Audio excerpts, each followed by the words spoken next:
Hi అండి. అందరూ బాగున్నారా? నేను బాగున్నాను. ఈరోజైతే నేను మా పొలానికైతే వచ్చాను. మా పొలంలో అయితే మేము ప్రస్తుతానికి సాగు చేస్తున్నటువంటి పంటలేంటంటే, ఇది మొక్కజొన్న అండి. మా అన్నగారిది. ఈ మొక్కజొన్న పంట.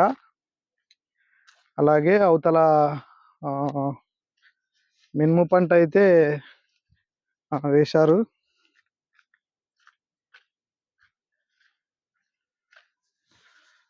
ఈరోజు సాయంకాలము పొలానికి నీళ్లు పెడదామని చెప్పి వచ్చామండి. ఇదైతే చిక్కుడు పంట.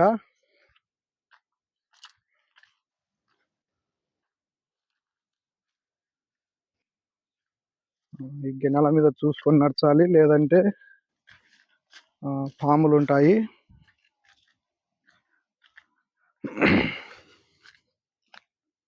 ఇది మీ మినుము పంట అండి. ఇది కూడా మా అన్నగారిది మినుము పంట. మేమైతే సాగు చేసే పంటలైతే మా భూమిలో 3 రకాల పంటలైతే వేసుకున్నామండి. ఆ పంటలేంటివో మేము చూపిస్తాను.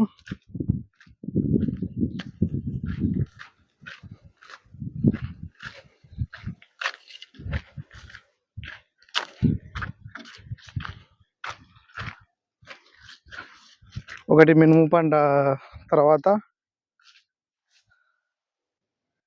ఇదే అండి మా చిక్కుడు.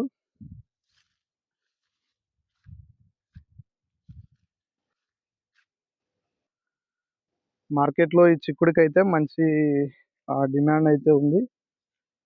మంచిగానే తీసుకొని వెళ్తారు. మేమే తెంచి మేమే మార్కెట్‌లో అమ్ముతామండి. తర్వాత తీగ టమోటా, ఇది మీకు తెలుసు, షార్ట్ వీడియోస్‌లో అప్లోడ్ చేస్తూనే ఉంటాము. మాకున్నటువంటి 2 చోట్ల ఉండేటువంటి భూముల్లో పందిరి తోట అయితే వేశాము. వానకారుకి వర్షాలు ఎక్కువ అవడం వల్ల ఒక చోట అయితే ఆ పందిరి అనేటువంటిది తీసేశాము. పూర్తిగా నష్టపోయాము.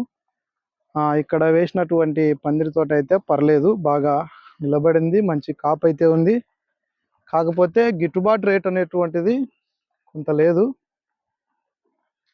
అయినా పర్లేదు, దేవుని దయ వల్ల బాగానే ఆ టమోటా పందిరి అనేటువంటిది బాగానే నిలబడి మాకు పంటనైతే ఇస్తుంది.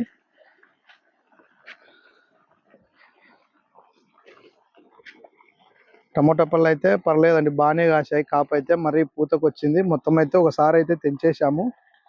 చాలాసార్లు తెంచాములేండి, మళ్ళీ పూతకైతే వచ్చింది. తర్వాత మూడో పంట అంటే మిరప వేశాము. ఇది కూడా చాలా రోజుల నుంచి వేసినటువంటి పంటనే. ఆ మిరపకైతే నేను నీళ్లు పెడుతూ ఉన్నాను. ఇక్కడి నుంచి వెళ్ళి వాటర్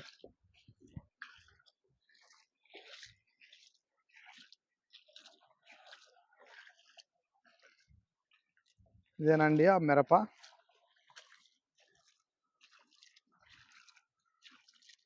ఇది కూడా వర్షాలకు పాడైపోయింది. ఎలాగోలాగా దీన్ని మంచిగానైతే చేతికి తీసుకున్నాం, కానీ పూర్తిగా అయితే మా చేతికి రాలేదు ఇంకా.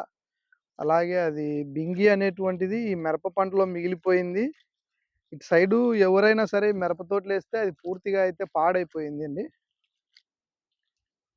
అయినా మేము మార్కెట్ చేస్తాం కాబట్టి ఎలాగోలాగా దీన్ని సేలింగ్ అయితే చేసుకుంటూ ఉన్నాం.